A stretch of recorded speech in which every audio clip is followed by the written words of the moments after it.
I call it the hug a Nazi, make a liberal theory. That theory just doesn't work. And instead, what we've done is enrich and empower a clique of dictators in China. Hi, welcome to China Uncensored. I'm your host, Chris Chappell. Dana Rohrabacher has been a U.S. congressman from my home state of California since 1989, the year of the Tiananmen Square massacre. He criticized the Chinese Communist Party then and does now, too. In fact, he's one of a tiny handful of U.S. congresspeople willing to raise the most taboo issues, the ones that the Chinese Communist Party absolutely does not want the public to talk about. President-elect Trump has considered Rohrabacher for a position in the U.S. State Department. Also, he's a folk singer and surfer. So naturally, I came to Washington, D.C. to sit down with Congressman Rohrabacher. Thank you for joining me today, Congressman Rohrabacher. You've been a congressman since 1989, and in that time, you've talked a lot about China issues. Why should Americans care about what happens in China? Well, China as a country that's being controlled by people who hate the American way of life is a potential problem, if not a potential threat and enemy. China, run by a more democratic country that is more in tune with its own people and not trying to be belligerent or militaristic, is really a positive force in the world and thus positive for America. Okay. If the Chinese people are free and if Chinese people have their rights being protected by their own government, that's actually good for America as well. And that's why we should be on the side there in China of people who would like a more democratic and open system, a more accountable system, and instead of being run by a bunch of gangsters who will put you in jail and cut you open and steal your organs and sell them for profit. Now, hey, the Communist Party denies any of that's happening. I'm sure. Yeah. So it seemed like ever since former President Bill Clinton granted China most favored nation trade status, many politicians have followed the strategy of step one, make China rich. Step two, step three, democracy. Yes. Why hasn't that worked? Well, the idea that you're going to increase the wealth and power of people in a government, and that will in some way make them more humane and more democratic, it's a longing that people have. And it's obviously, it has not worked in China, and I don't think I've ever seen it work. I call it the hug a Nazi, make a liberal theory. That theory just doesn't work. And instead, what we've done is enrich and empower a clique of dictators in China. And in fact, they are actually more of a threat now that they are wealthy and have wealth at their command than they were when they were poor.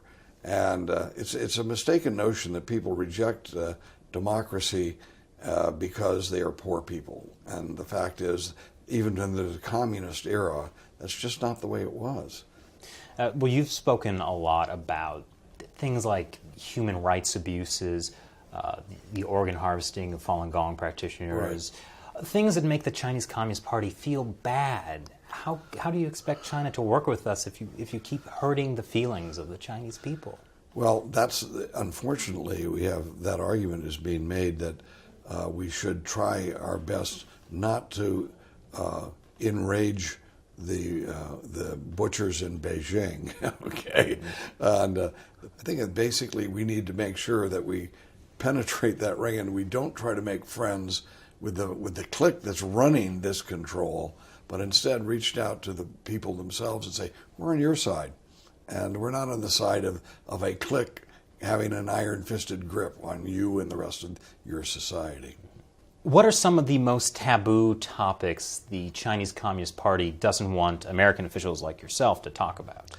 Well, I think the harvesting of organs from prisoners, especially prisoners who have been arrested because of their religious convictions or other type of things, with their writings or whatever. But in terms of the Falun Gong, just people who believe in meditation and people who believe in self-help and people who have standards, humane and valued standards, putting them in jail and killing them for their organs has got to be one of the most heinous crimes on the planet. I mean, this is literally taking saints, people who are.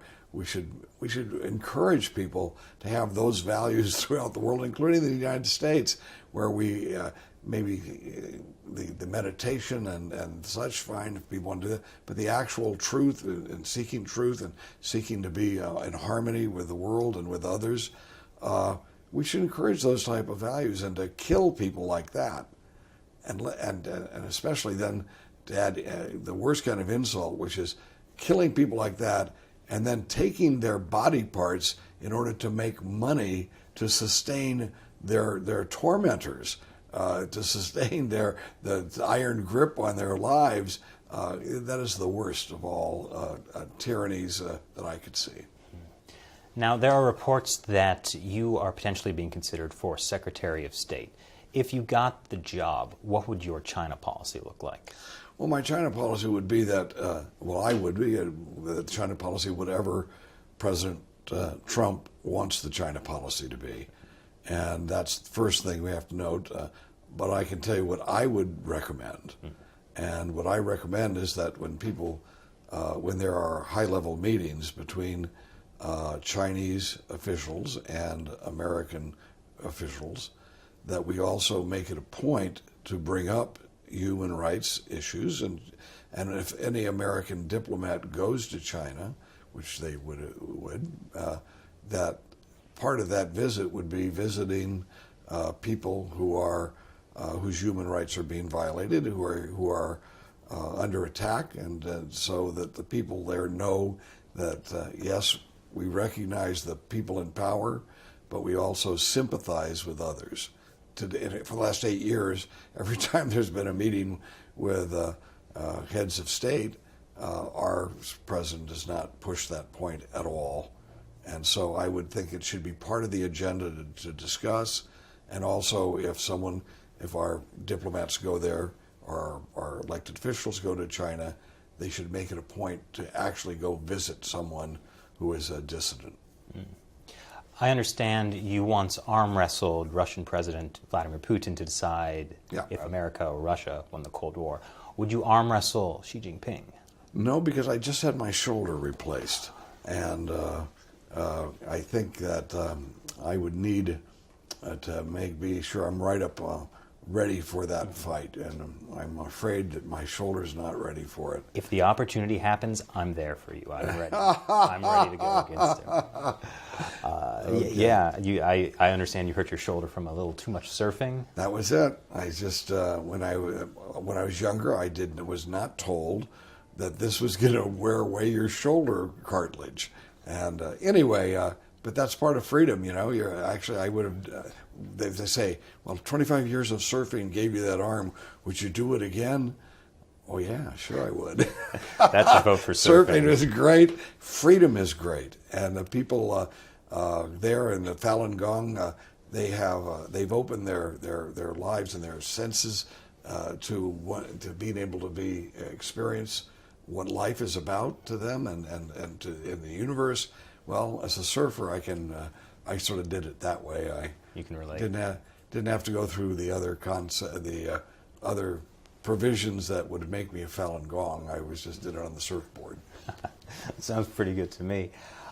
So you have praised President-elect Trump for taking the phone call from Taiwanese President Tsai Ing-wen, right, because it showed that Trump is not going to be a pushover when it comes to China. Are there other things Trump could do to show China that he isn't a pushover? Well, the first thing he could do, for example, I would suggest that he make sure that he visibly has some association with people who are pushing for more of a democratic China. We could also send a message that certain business type of rules of the game have changed, and that he could propose that, and the Chinese will get the message. Are you concerned that standing up to the Chinese regime could affect our ability to work with China? Yes, I am. We have to understand that there's nothing for free in this world, but I would predict that knowing the nature of tyrants and gangsters, the stronger you are with them, the broader the area of cooperation will be, because they now respect you and know that they can't go beyond this.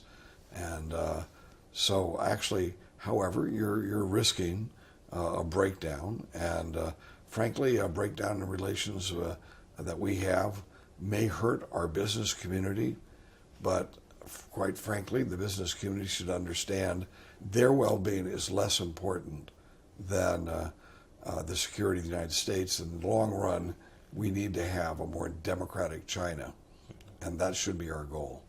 Do you think there's a risk of a trade war? Trade war benefits us. Why?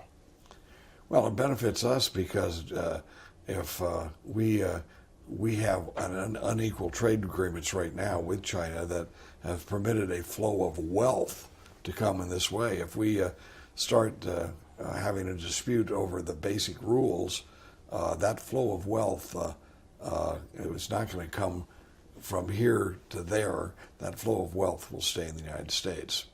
Congressman Rohrabacher, thank you for joining me today. I have one final question. Who do you think won this interview? I will have to say that the people who believe in freedom won this interview. I think there's only one way to decide who wins an interview. Next up is Putin. There you go. Okay. All right. Thank you again. It was a pleasure pleasure. joining you today.